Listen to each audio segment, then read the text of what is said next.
A antigravidade tem sido um grande mistério para a humanidade há séculos.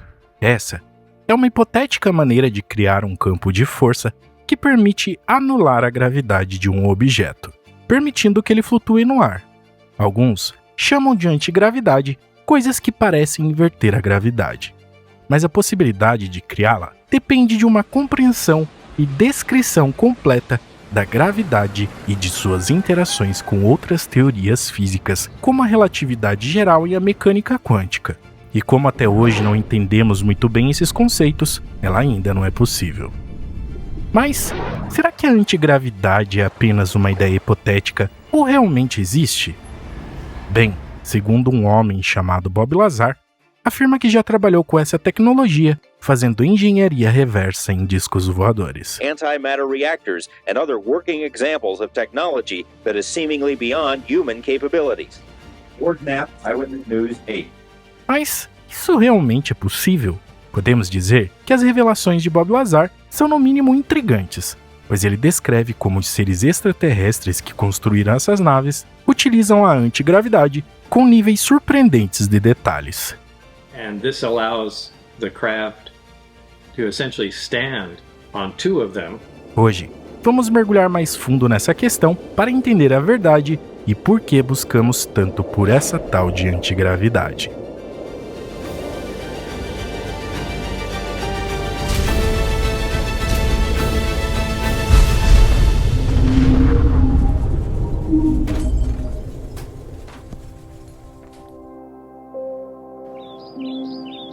No verão de 1666, Isaac Newton viu uma maçã cair de uma árvore no seu jardim e percebeu o princípio da gravidade.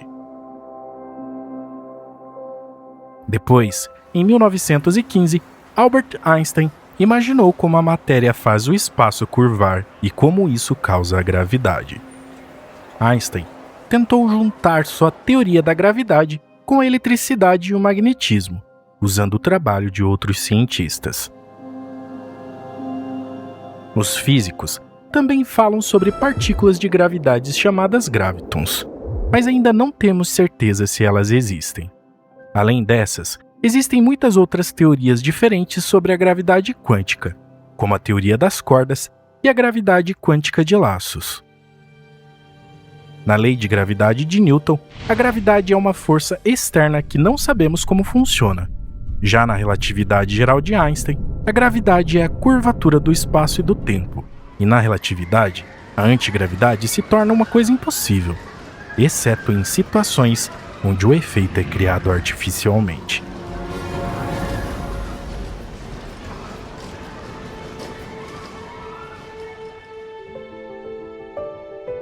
Em 1948, Roger Babson ficou fascinado pela gravidade e decidiu criar um lugar para estudá-la, fundando o Gravity Research Foundation.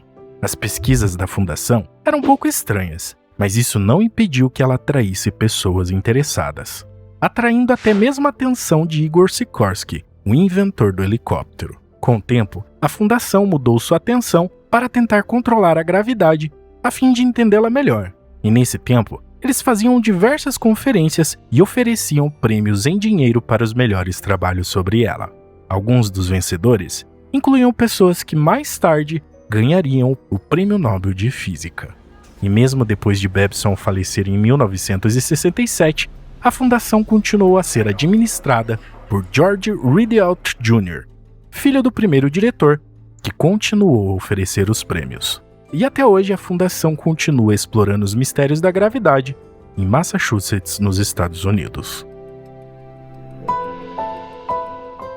Na década de 1910, os cientistas começaram a se desdobrar em cima de uma das mais novas teorias do momento, que era a relatividade geral.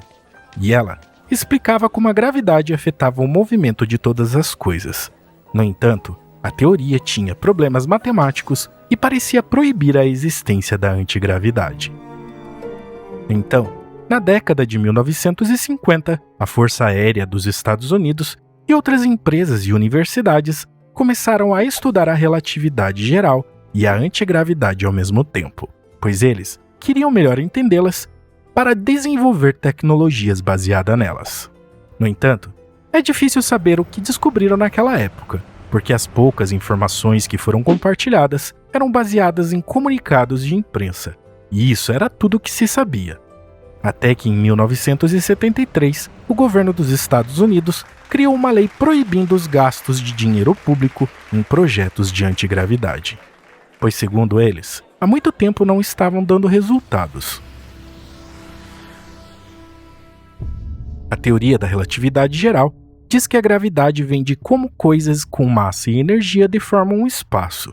Então, ela é uma propriedade do espaço e não uma força verdadeira. E as equações utilizadas para entender a gravidade não excluem a existência de massa negativa, que poderia fazer uma força de repulsão gravitacional.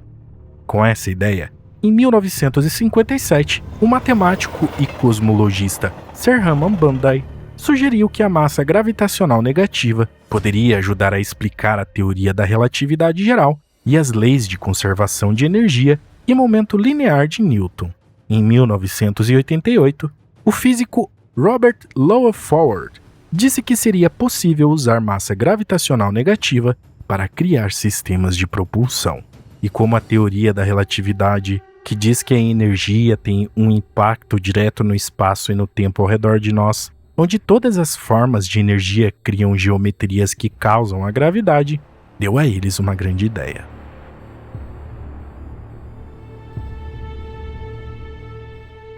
Muitos cientistas sempre se perguntaram se as mesmas regras que se aplicam à matéria também se aplicam à antimatéria.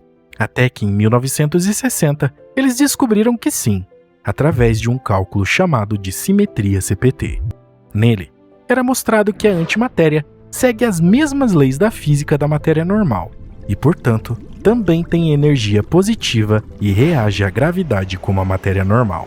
Neste momento você deve estar se perguntando o que a antimatéria tem a ver com a antigravidade. Bom, por muito tempo, os cientistas tentaram criar uma teoria unificada de campo que explicasse todas as forças fundamentais que incluísse a gravidade. Embora tenhamos feito avanços na unificação das outras forças, a gravidade ainda é um mistério, mas isso não impediu que muitas outras tentativas fossem realizadas.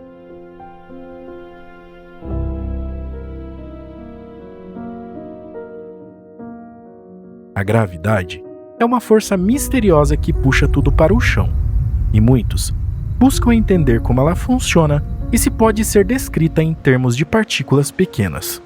E isso levou à criação de teorias complexas como a supersimetria e a supergravidade. Essas teorias sugerem que a gravidade é carregada por partículas chamadas de gravitons, mas nenhuma evidência dessas partículas foi encontrada até hoje. Para ajudar na pesquisa, a NASA chegou a financiar um programa chamado de Programa de Física de Propulsão Breakthrough, representado pela sigla BPP, e que se estendeu de 1996 a 2002. O objetivo final era buscar maneiras de voar no espaço sem combustível. Hoje, o trabalho do programa continua na Fundação Tal Zero, mas a NASA não tem mais ligação com ele. Existiram e ainda existem diversas ideias sobre como a antigravidade pode ser criada, mas nenhuma delas foi comprovada.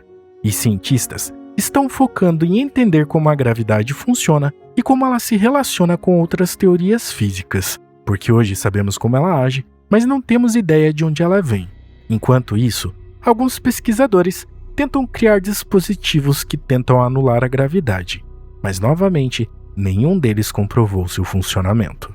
Algumas dessas ideias são até mesmo usadas em teorias da conspiração, mas uma delas vai mais longe, detalhando até mesmo como ela é aplicada nos misteriosos discos voadores que por dezenas de anos são avistados em velocidades absurdas e em manobras consideradas impossíveis por todos os lugares do planeta. Bom, e o mistério permanece. Em um aguardado relatório, a inteligência americana não encontrou indícios de que objetos voadores não identificados fossem naves alienígenas, mas foi incapaz de explicar os fenômenos, como conta o correspondente Eduardo Barão. Foram analisados 120 avistamentos de OVNIs, documentados com imagens, muitos deles flagrados por pilotos da Marinha.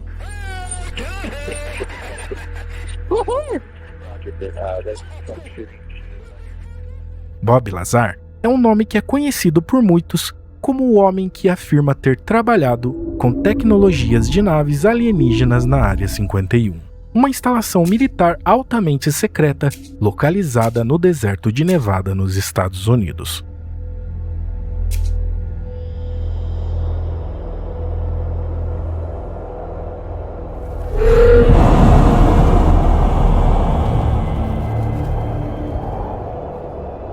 O físico diz ter trabalhado nessa base na década de 1980, onde ele diz que foi treinado para trabalhar com engenharia reversa nos discos voadores de origem extraterrestre. Lazar fez suas alegações públicas em 1989, quando ele apareceu em entrevistas para diversos jornais. I do not believe that this should be a security matter. Some of it, sure. But just the concept that there's definite proof. We even have articles from another world, another system. You just can't not tell everyone. Em uma dessas entrevistas, ele descreveu suas experiências e forneceu detalhes sobre como as naves alienígenas funcionavam. The science was something we were trying to figure out, but we knew how the devices would operate. You know, for instance, the propulsion of the craft. My analogy to that has always been put a bowling ball in the middle of your bed, and then a foot in front of it, take your fist and push down on the mattress. The bowling ball will roll towards it. And that's exactly how the craft works. It creates a distortion right in front of it, and the craft falls forward. So there's a different physics that we're not... Well, the science that explains how the technology works. I mean, it's all encompassed as one thing, alien technology and science. Meaning that there is something different in science, dramatically, that we're not allowed to know? Right. Segundo ele, as naves eram capazes de voar usando campos de gravidade artificial, que permitia que elas se deslocassem a velocidades incríveis. Segundo ele, os discos voadores funcionam usando um campo de gravidade artificial que é gerado por um conjunto de núcleos de elementos pesados chamados de elemento 115. Esses núcleos são colocados em uma câmara de reação onde são bombardeados com prótons, o que os torna instáveis, criando um campo de gravidade artificial.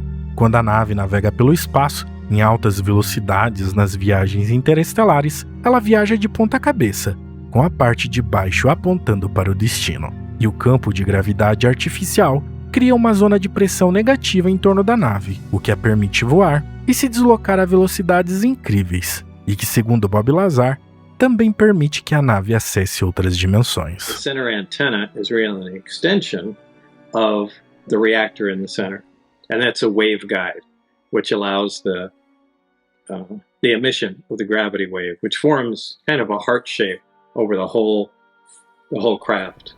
Ele também descreveu como a nave é capaz de mudar de direção rapidamente, e isso é possível graças a pequenas câmaras de reação localizadas nas pontas dos discos voadores. Quando ativadas, essas câmaras permitem que a nave gire e mude de direção rapidamente, o que lhe permite manobrar de forma precisa. Ele disse também que havia uma cabine de comando na parte de trás da nave, onde o piloto sentava-se em uma cadeira especialmente projetada que permitia que ele controlasse a nave usando apenas a sua mente. E isso era possível devido ao implante cerebral que era colocado no piloto, que permitia que ele se comunicasse diretamente com a nave.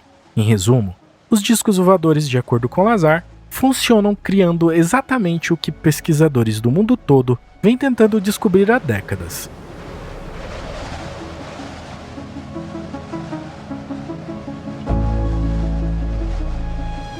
E Lazar foi ainda mais longe, fazendo alegações surpreendentes sobre os extraterrestres que ele diz ter visto enquanto trabalhava na Área 51. That I wasn't supposed to be looking at anyway. And I'm still convinced. I looked in the window and I think these guys had a doll in a small chair which was, similar to what was in the craft. And I think they were just looking at dimensions and they put something in there. And I just took it a glance and it was just, Ele afirmou que eles eram humanoides com cerca de 1,5 metros de altura, com cabeças grandes e olhos esbugalhados, e que, segundo ele, eram originários de um planeta em um sistema chamado Zeta Reticuli, e que tinham vindo à Terra há muito tempo para ajudar a humanidade a evoluir. That is really the pinnacle there's another civilization in existence that's intelligent that we know about. And we actually have artifacts from them that can operate. So, I mean, that's a big, big deal. O mais interessante é que a Zeta Reticuli realmente existe. Na verdade, elas, pois é um sistema binário localizado na constelação de Reticulum, a uma distância de 39 anos-luz da Terra. Ambas as estrelas são anãs amarelas muito parecidas com o Sol e podem ser observadas a olho nu, e apesar de bastante parecidas, ainda não detectamos nenhum planeta nessas estrelas. Mas já foram observados discos circunstelares. Estes discos são encontrados em várias fases do processo de formação de uma estrela, o que é importante, porque eles podem ser o berço de formação de sistemas planetários. As alegações de Bob Lazar causaram controvérsia desde que foram feitas, com muitas pessoas acreditando que ele é apenas um charlatão. Além disso, não há registros públicos que confirmem que Lazar trabalhou na Área 51, mas como ele detalha coisas que incomodam o governo, que o vigiam de tempos em tempos, levantam questões sobre a possibilidade de que os registros relacionados ao trabalho dele tenham sido ocultados com o tempo. Um fato que chamou a atenção é que a residência dele é alvo frequente de diversas operações de buscas do FBI, e uma delas aconteceu logo após ele ter dado mais detalhes sobre segredos que envolviam seu trabalho dentro da Área 51. Como o governo dos Estados Unidos não deu mais informações sobre o que acontece, alimenta ainda mais essa teoria, mas é mais provável que tenha algo envolvido com seu passado com prostituição e venda ilegal de produtos químicos. Mas pensar que ele possui guardado algum segredo de tecnologia extraterrestre, originadas de uma vida que surgiu em uma estrela distante, é uma forma bem mais legal de se imaginar.